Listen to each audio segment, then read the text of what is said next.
finally talked to a dermatologist about it. And, he thinks he's probably gonna have to do a biopsy on August 7th. So, you know, who knows what happens after that. Like a crusty spot, like right here. And then you just comb it out, and then it just comes back. Probably gonna. Oh, there's a spider on me. Is he gone? Oh, Jesus. Oh, Jesus, there's a spider crawling on my face. Did you see that? You can't write that, folks. I don't know where he went. I can't find him. Where'd he go? Could be on me right now. Is he in my beard? Is he in my hair? Hold on a second. Beat me. Beat him out of me. I can't tell if he's gone or not. Go ahead. We die, we die. That's what I always say. Get busy living or get busy dying. Tell me you got that. I think it bit my arm. All right, we're good. Let me know if it starts crawling around on my face again. I'll take care of it. So, speaking of dying, They Will Kill You. That's what I watched this week.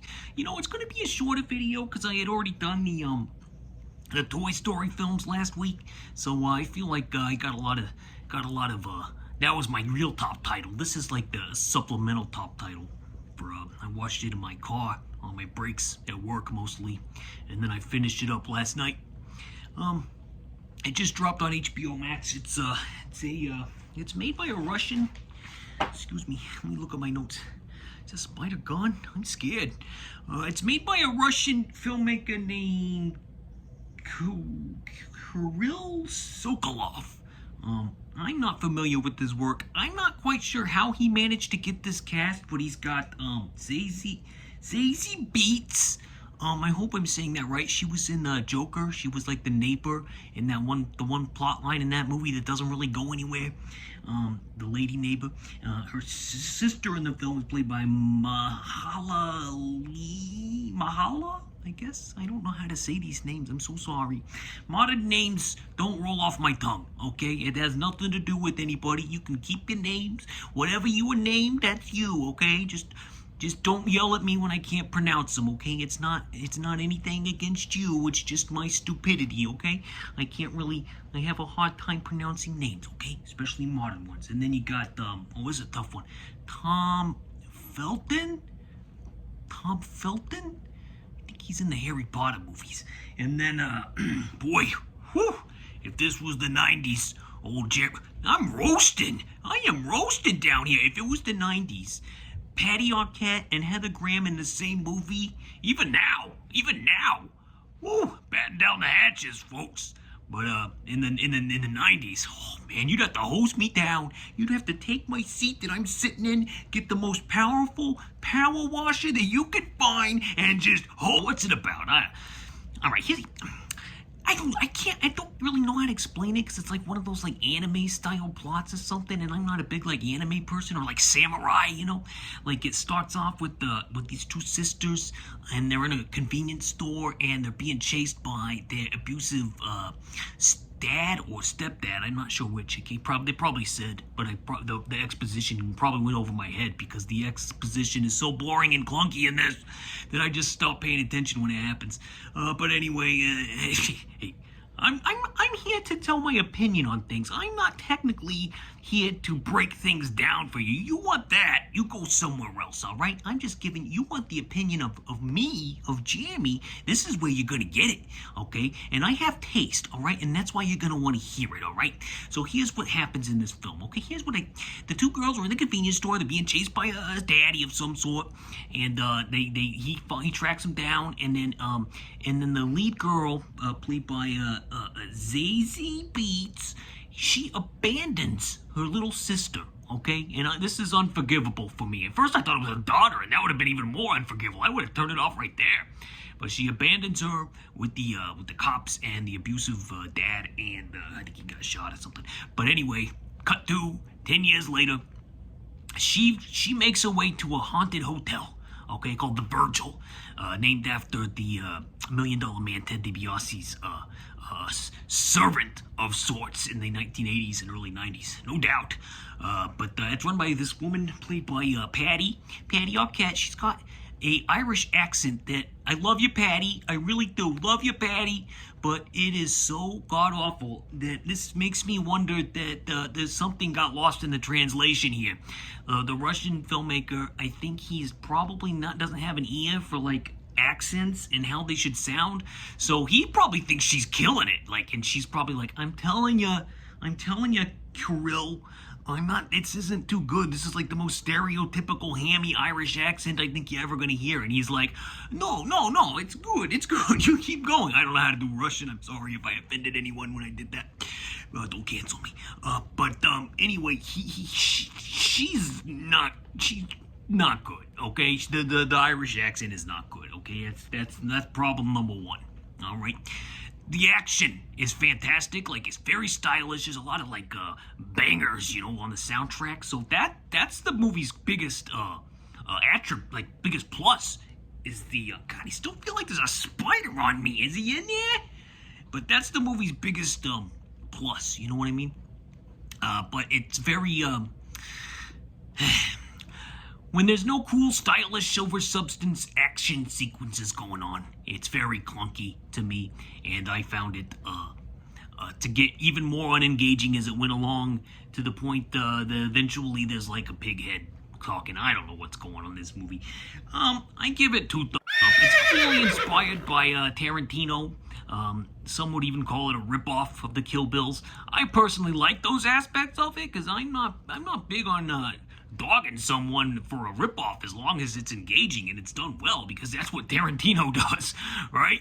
So we got the Kill Bill style, geysers of blood that are spraying out when people get injured. I like that, but the problem is the bad guys can't be killed. So if the bad guys can't be killed, and they don't want to kill her, then there's not a lot of suspense for me, because I'm like, why am I watching this? If she can't kill them, she can kill them on screen, but if she can't kill them and they can't kill her because of plot reasons, then what are we even doing here? What is this? The emotional connection to me is null and void because she abandoned her family in a time of need when she was just a child, a little girl. She was a grown-up. The main character's a grown-up, and her sister's a little girl, all right? And she abandoned her. Screw that. So yeah, 2 up. Not my thing. The director seems talented. I would advise him to get a dialect expert next time so he knows whether or not his actors are nailing these accents, because the dialogue is very clunky. Is that word again? And Patty's accent is atrocious. Love you, Patty, but my God. What else did I watch? The Congress. I went back to Kenny Burns, okay? Ken Burns, I've been going through the ones that interest me. At first I was going to watch every single one of them. But but then I decided just to watch the ones that I found interesting. So I've already skipped 2, the Shakers one and some other biography on some guy. I went straight to the Congress on this one. And this is an overview of the Capitol building, which is appropriate because this Saturday coming up is July 4th. Happy birthday, America. And it's July 4th coming up here. And what are you going to do? You're going to watch some fireworks to celebrate? It's the big 250. The big 250, 1776 to 2026. I see it on all this merchandise. And I don't know if the Russian guy who directed They Will Kill You designed all this merchandise, because to me that goes to the beginning and the end. Isn't that where your brain naturally goes when you see a start date and an end date? America, 1776 to 2026, it says on these products, and I'm like, do they know something I don't know? What's gonna happen in those midterms, folks? And speaking of midterms, in this Kenny Burns documentary, it discusses the start of Congress, the development of our government system, and how it evolved, and the types of characters. It kind of gives brief overviews of the types of characters that populate this wonderful facility, this imperfect facility, this facade of democracy as it stands tall in Washington D.C. They say it's the most iconic building in the United States. Maybe it was in 1989. I feel like it would be the White House. Like, I know the White House by name. The Capitol took me a while to learn. Like, I didn't really start following politics until like 2018 when the internet brainwashed me into becoming like a Bernie bro or something. But and he was on the Joe Rogan show too. And look at Joe now. Look at Joe now. But I still love you, Bernie. Still love you every day.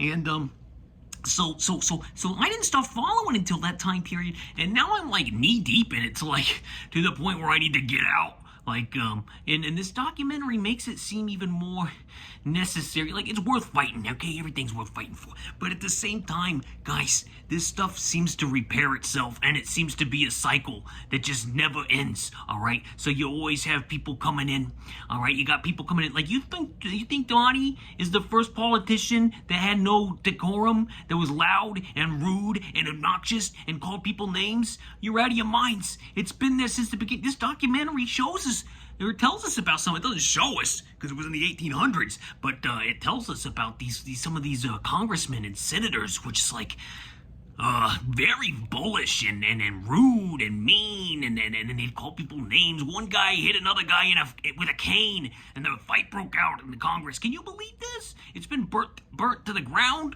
and then rebuilt. And you thought January 6th was like the most horrible thing that happened to Capitol, and it is in my lifetime, absolutely. But in the past, there's been other terrible things. You think the 2020 election was the worst one? I'm sorry to get political, but you think the 2020 election was the worst one? It was in our lifetimes. But look at the election as 1876. All right, it's like the famous Fall Out Boy song says. We didn't start the fire, all right? It's always been burning, and it'll keep burning as the world turns, and then eventually it all spins out of control, and we all go to bed forever. And hey, does that sound so bad? Maybe not.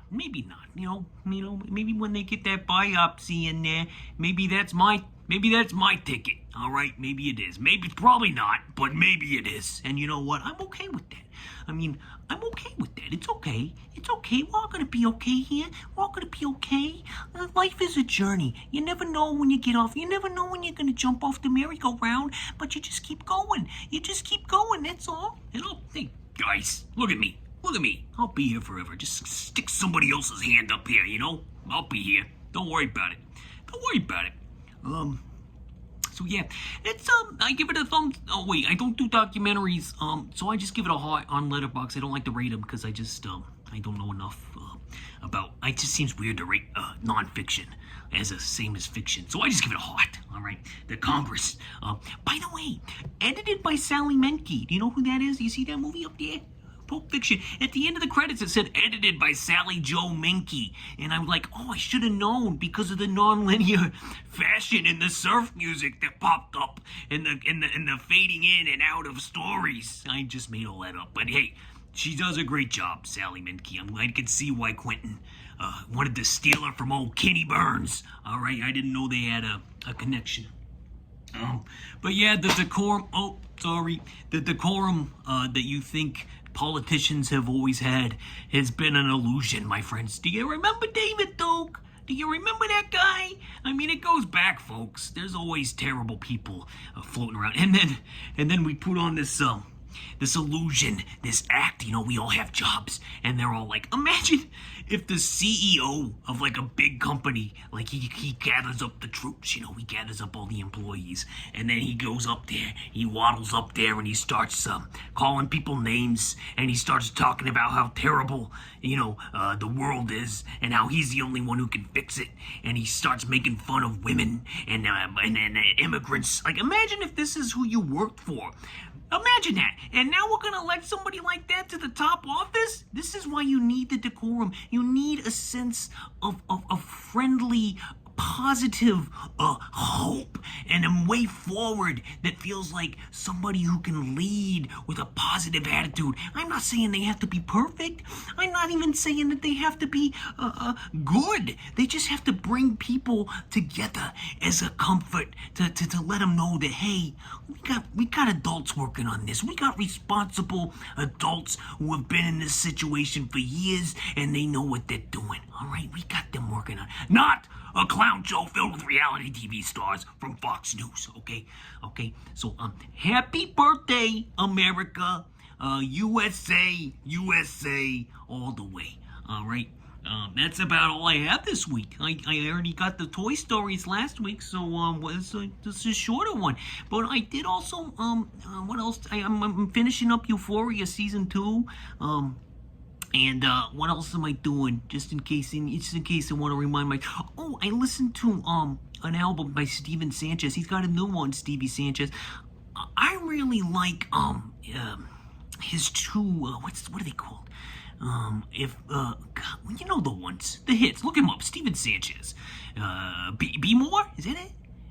Yeah, that's the one. That's my favorite. Well, that and the big one that has like 5 billion views on YouTube. You know the one.